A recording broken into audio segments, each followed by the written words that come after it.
I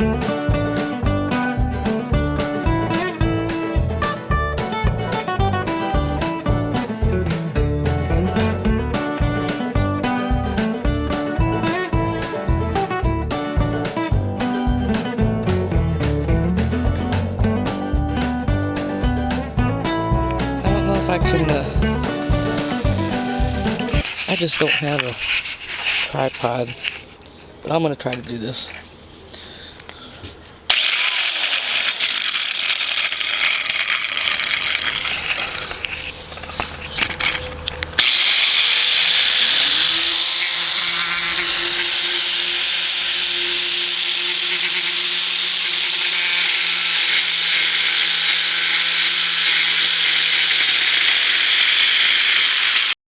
Start this video. I got so much to video and share with people. I found some remarkable caging material. This is it right here. It's very, very thick. I grinded this, and you can see how thick it is by looking at the grind there. And it takes a bit to grind. I should have a saw that cuts it, but I don't have one, so I'm using this. And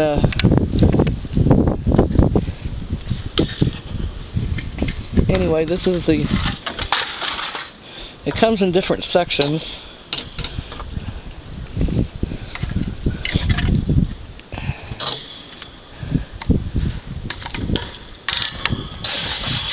And this is just a piece of it. It comes in a couple different colors, and this paint will not come off. The rabbits can chew all they want, it's not going to come off.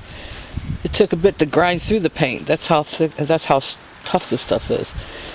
So I'm going to make some cages out of this. Right now what I'm making immediately is I'm making a small carrier because I've got 2 new bucks, which I'm going to share on another video. I have a pure black buck and a white New Zealand buck, new to my farm. So, but for right now I need to put the black buck into a cage because he's just as wild as can be, and I need to tame him down. So anyway, these cage panels are remarkable. These panels here are the ones I'm going to use for my rabbit panels.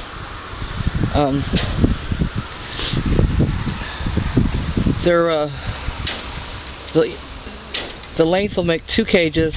I could actually make 3, but I want to make them big enough to where I can use them as a grow-up pen or individual rabbit cages. I tried to get somebody's input from the community, but they didn't want to talk, so I'm going at my own thing here, and it's going to work. Anyway, that's what I'm doing right now. But these panels, I'm going to sell these panels. They sell really cheap. I'm talking I could probably sell them for $6 a panel. $7 or $6, something like that.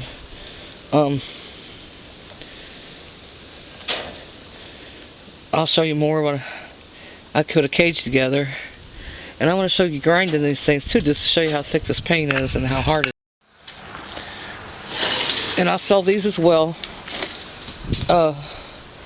I'm using them on that goat feeder I made, that $4 goat feeder, because it's got bigger holes. I think the goats will have a better time eating out of it than the one that I'm using now.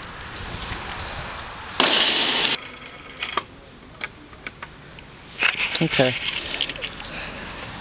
If you can see that, see how thick that stuff was, or is.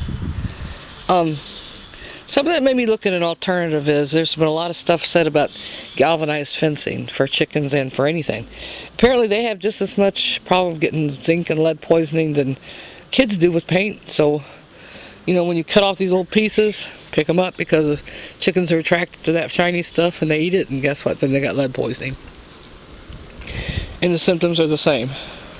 You know, same as they are for humans. So if a chicken or rabbits or something start acting lethargic, you might consider the cages you got. If they're breaking down or something, they might have gotten a hold of some of this galvanized stuff. But anyway, I really like this material. It's welded before the paint. The paint's a baked on finish, and it's thicker than the rabbit The little rabbit cages that you buy for rabbits, it's thicker than that. It's thicker than the pet rabbit cages. This is actually this is material that was used for caging. They use around air conditioners outside. That's what it's made for. That's what they designed it for, and that's what it was made for previously. But I have access to quite a bit of this stuff, and so I'm going to sell it.